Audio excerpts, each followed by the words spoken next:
दोस्तों, रिएक्ट में आज हम देखने जा रहे हैं यूज इफेक्ट हुक। हम लोगों ने यूज स्टेट हुक देखा था। यूज स्टेट जैसे कि नाम से स्पष्ट है कि वो स्टेट मैनेजमेंट के काम में आता है, उसी तरीके से एक और हुक है जिसको हम लोग बोलते हैं यूज इफेक्ट हुक। अब ये यूज इफेक्ट हुक क्या करता है? तो यूज इफेक्ट हुक का काम होता है कि the component rendering and side effect logic are independent. कहने का मतलब ये है कि जैसे आप अगर कोई कंपोनेंट को रेंडर करते हैं, एग्जांपल के लिए अगर आप मान लो कि आपने यहाँ पर कोई कंपोनेंट रेंडर हो रहा है, तो जैसे कोई कंपोनेंट आपके पेज का कोई कंपोनेंट यहाँ पर रेंडर हो रहा है। ठीक है, ये कंपोनेंट है और ये कंपोनेंट कैसे रेंडर होगा? ये रेंडर मेथड की हेल्प से रेंडर होगा कंपोनेंट। ठीक है, और कुछ लॉजिक ऐसे होते हैं जो डोम पे बेस्ड होते हैं, जिनका रेंडरिंग से कोई लेना देना नहीं होता। तो यूज इफेक्ट जो हुक है वो कहता है कि आप जितने भी डोम रिलेटेड, वर्चुअल डोम की बात नहीं कर रहा हूं मैं यहाँ, वर्चुअल डोम मतलब रेंडर, ये रेंडर है हमारे पास में, है ना। तो इन दोनों ही लॉजिक को सेपरेट करना, मतलब वर्चुअल डोम को और डोम को, है ना, वर्चुअल डोम को, वर्चुअल डोम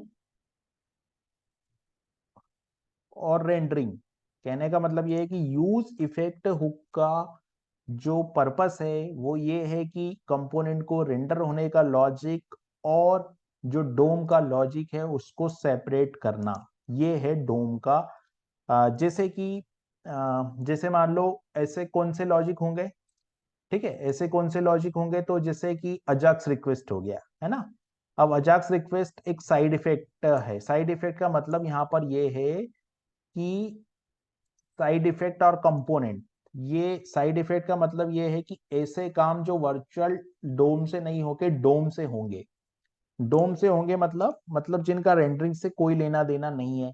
तो देखो यहाँ पर है कि the side effect hook allow us to perform the side effect in our component.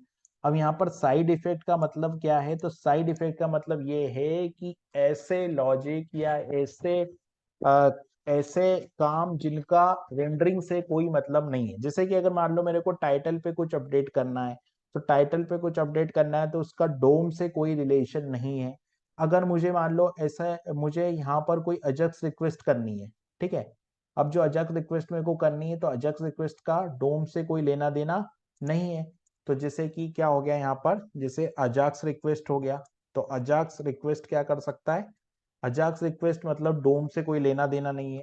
या डोम को डायरेक्टली चेंज करना, जो डोम है उसको यहाँ पर डायरेक्टली डोम को अपग्रेड करना, मैनिपुलेट करना। अगर मेरे को कोई टाइमर यूज करना है, तो टाइमर यूज करने के लिए मेरे को सेट टाइम आउट में यूज करूंगा। अब मेरे को अगर मान लो सेट टाइम आउट यूज करना है, तो मेरे को सेट टाइम आउट को यूज करने के लिए यहाँ पर डोम को यूज करना है। तो ऐसी चीजें जिसमें मेरे को डोम को यूज करना है, रेंडरिंग का कोई लेना देना नहीं है, वहां पर हम लोगों को यूज करना होता है side effect use side effect हो। ठीक है, अब हम बात करते हैं साइड इफेक्ट यूज के लॉजिक की। तो साइड इफेक्ट हुक का जो सिंटेक्स होता है उसमें हम लोग यूज करेंगे यूज इफेक्ट, और यूज इफेक्ट के बाद में हम लोग यूज करेंगे यहाँ पर कॉलबैक, और यहाँ पर हम लोग यूज करेंगे डिपेंडेंसीज। ठीक है, कॉलबैक क्या करता है? तो कॉलबैक इज ए फंक्शन जो कि लॉजिक, जो कि साइड इफेक्ट का लॉजिक होगा उसको कंटेन करेगा और एग्जीक्यूट करेगा। जब डोम लोड हो जाएगा उसके बाद में उसको एग्जीक्यूट करेगा। तो ये तो है कॉलबैक का काम। और डिपेंडेंसीज क्या है? तो डिपेंडेंसीज एक अरे है ना। डिपेंडेंसीज इज एन ऑप्शनल अरे। ये एक ऑप्शनल अरे है, मतलब ये सेकंड पैरामीटर जो है डिपेंडेंसी, ये एक ऑप्शनल है, जरूरी नहीं है, ये एक ऑप्शनल है।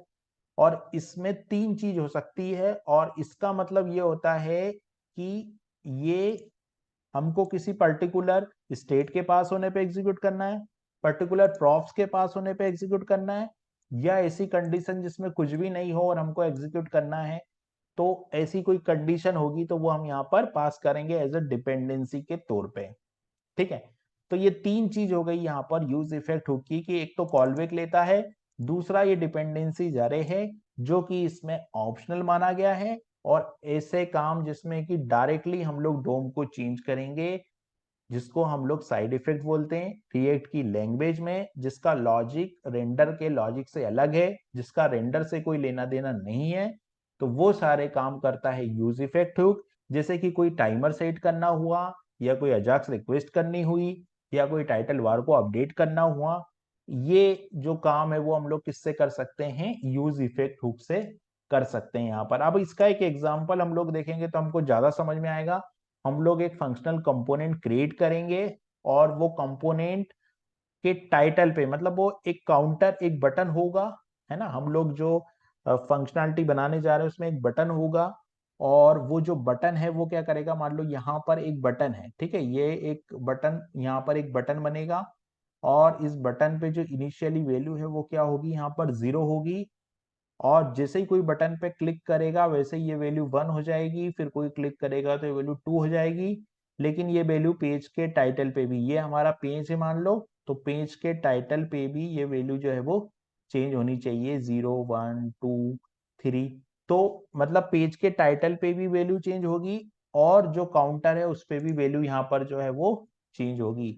तो इस तरीके से हम लोग यहाँ पर इस तरीके से हम यहाँ पर जो है साइड इफेक्ट यूज इफेक्ट, जिसका काम होता है साइड इफेक्ट परफॉर्म करना, उसको यूज कर सकते हैं। तो इसका हम लोग एग्जांपल देखते हैं, उससे ज्यादा हमको समझ में आएगा कि किस तरीके से ये वर्क करता है। तो हम लोग चलते हैं एक एग्जांपल की तरफ।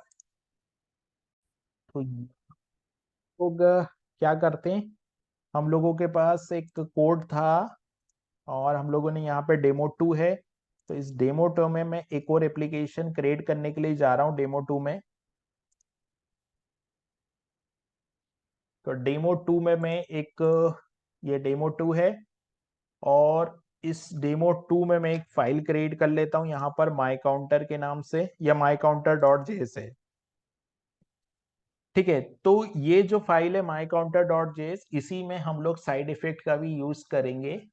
तो ये जो पहली लाइन यहाँ पर लिखी हुई है कि इंपोर्ट यूज स्टेट, इसमें एक लाइन और ऐड हो जाएगी, यहाँ पर मैं ऐड कर दूंगा यूज इफेक्ट। ठीक है, क्योंकि यूज इम्पैक्ट तो चाहिए था, यूज स्टेट तो चाहिए था, अब यूज इफेक्ट भी चाहिए, ये हो गया। और यहाँ पर ये तो सेम रहेगा, लेकिन यहाँ पे काउंट और सेट काउंट की वैल्यू भी 0 रहेगी, वो भी ठीक है। इंक्रीमेंटल काउंट भी रहेगा, और इस इंक्रीमेंटल काउंट में यहाँ पे जो है वो इंक्रीमेंट की वैल्यू भी होगी। लेकिन अब यहाँ पर एक लाइन जुड़ जाएगी, और वो है यहाँ पर यूज इफेक्ट की। तो यूज इफेक्ट में करूंगा, यूज इफेक्ट में भी एक एरो फंक्शन होगा, और ये यूज इफेक्ट क्या करेगा कि टाइटल को भी अपडेट करेगा। तो मैं यहाँ पे लिख दूंगा document dot title is equal to count. अब क्या होगा कि स्टेट तो अपडेट होगी, लेकिन स्टेट के साथ साथ आप देखोगे कि काउंटर भी, ऊपर टाइटल भी अपडेट होगा। अब इस एग्जांपल को हम रन करते हैं। तो इस एग्जांपल को रन करने के लिए जो माई काउंटर है, इसको पहले मैं app.js में जाता हूँ, और app.js में यहाँ पर मैं इसको रेंडर कर देता हूँ, यहाँ पर माई काउंटर कर देता हूँ, यहाँ पर माई काउंटर कर देता हूँ। ठीक है, और ये एक्सपोर्ट हो ही रहा है, इंपोर्ट हो गया, ठीक है। अभी मैं यहाँ पर इस एग्जांपल को रन करता हूँ, तो ये रन हो रहा है। अब यहाँ पर देखिए, जैसे 1 मैंने यहाँ लिखा, तो ऊपर टाइटल पे भी वैल्यू अपडेट हो रही है, और नीचे यहाँ पर भी वैल्यू अपडेट हो रही है। तो इस तरीके से यहाँ पर हमारा जो यूज इफेक्ट है वो काम करेगा। हम लोग यहाँ क्लिक करेंगे, और यहाँ पर आप देखोगे तो टाइटल पे भी वैल्यू अपडेट होगी, और नीचे हम लोग देखेंगे तो स्टेट की वैल्यू अपडेट होगी। तो इस तरीके से यूज इफेक्ट जो हुक है वो हमारा काम करता है यहाँ पर।